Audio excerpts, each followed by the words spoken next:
ಉತ್ತರ ಕರ್ನಾಟಕದ ಸಮಸ್ಯೆಗೆ ಕೇಂದ್ರ ಉತ್ತರ ಕೊಡಬೇಕು. ಸಮಸ್ಯೆಗಳಿಗೆ ಉತ್ತರ ಕೊಡಬೇಕಾದವರು ಕೇಂದ್ರ ಸರ್ಕಾರದವರು. ಬೆಂಗಳೂರಿನಲ್ಲಿ ಡಿಸಿಎಂ ಡಿಕೆ ಶಿವಕುಮಾರ್ ಅವರು ಕೇಂದ್ರ ಸರ್ಕಾರದ ವಿರುದ್ಧ ಆಕ್ರೋಶವನ್ನು ವ್ಯಕ್ತಪಡಿಸಿರುವಂತಹ ರೀತಿ ಇದು. ಮೆಕ್ಕೆಜೋಳ ಕಬ್ಬಿನ ವಿಚಾರದಲ್ಲಿ ನಿರ್ಧಾರ ಮಾಡಿದ್ದೀವಿ, ಸರ್ಕಾರಕ್ಕೆ ದುಬಾರಿ ಆಗೋ ರೀತಿಯಲ್ಲಿ ನಿರ್ಧಾರ ಆಗಿದೆ. ನಾವು ಮಾಡಿದಷ್ಟು ಇತಿಹಾಸದಲ್ಲಿ ಯಾರೂ ಮಾಡಿಲ್ಲ. ಬಿಜೆಪಿ ನಾಯಕರ ವಿರುದ್ಧವೂ ಕೂಡ ಡಿಕೆಶಿ ಕಿಡಿಕಾರಿದ್ದಾರೆ. ಕೇಂದ್ರ ಸರ್ಕಾರದವರು ಉತ್ತರ ಕರ್ನಾಟಕದ ಸಮಸ್ಯೆಗೆ ಉತ್ತರ ಕೊಡಬೇಕಾದವರು.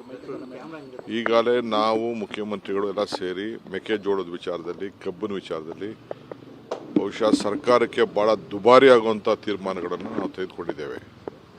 ಮೆಕ್ಕೆಜೋಳ ಖರೀದಿ ಮಾಡೋಕ್ಕೆ ಇಲ್ಲಿವರೆಗೂ ಕೇಂದ್ರ ಸರ್ಕಾರ ಬಾಯಿ ಬಿಟ್ಟಿಲ್ಲ.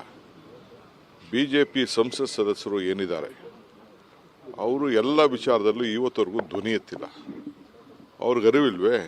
ಈಗ ಬೊಮ್ಮಾಯಿ ಅವರು ಹೇಳ್ತಾ ಇದ್ದಾರೆ ನಾವು ತಗೋಬೇಕು, ನಾವು ಸೆಂಟ್ರ್ ಮಾಡಬೇಕು ಅಂತ. ಕೇಂದ್ರ ಸರ್ಕಾರದ ಪಾಲೇನಿದು? ಬೆಲೆ ತೀರ್ಮಾನ ಮಾಡೋರು ಯಾರು? ಪ್ರತಿಯೊಂದಕ್ಕೂ MRP ಬೆಲೆ ತೀರ್ಮಾನ ಮಾಡೋರು ಅವರು.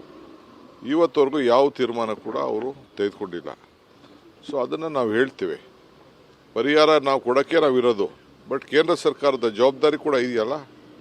ಇಲ್ಲಿವರೆಗೂ ಯಾಕೆ ಬೊಮ್ಮಾಯಿ ಅವರು ಪಾರ್ಲಿಮೆಂಟಲ್ಲಿ ರೈಸ್ ಮಾಡಿಲ್ಲ, ಪ್ರೈಮ್ ಮಿನಿಸ್ಟರ್ ಮೀಟ್ ಮಾಡಿಲ್ಲ, ಅಗ್ರಿಕಲ್ಚರ್ ಮಿನಿಸ್ಟರ್ ಮೀಟ್ ಮಾಡಿಲ್ಲ, ಇವಕ್ಕೆಲ್ಲ ಯಾಕೆ ಮಾಡಿಲ್ಲ ಮಾತಾಡೋರು? ಸೊ ಇಷ್ಟೆಲ್ಲ ಇದೆ ಸರ್. ಅದ್ರ ಜೊತೆ ನೀರಾವರಿ ಸಮಸ್ಯೆ ಇದೆ ಸಾಕಷ್ಟು.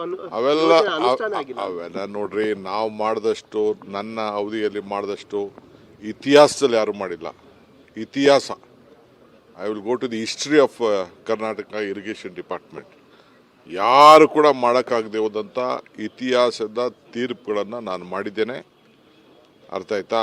ನಾನು ಅದನ್ನು ಇಲ್ಲಿ ನಿಮ್ಮ ಅಸೆಂಬ್ಲಿಲಿ ಮಾತಾಡೋಕ್ಕೆ ಹೇಳಿ ಅವ್ರಿಗೆ. ಕೇಂದ್ರ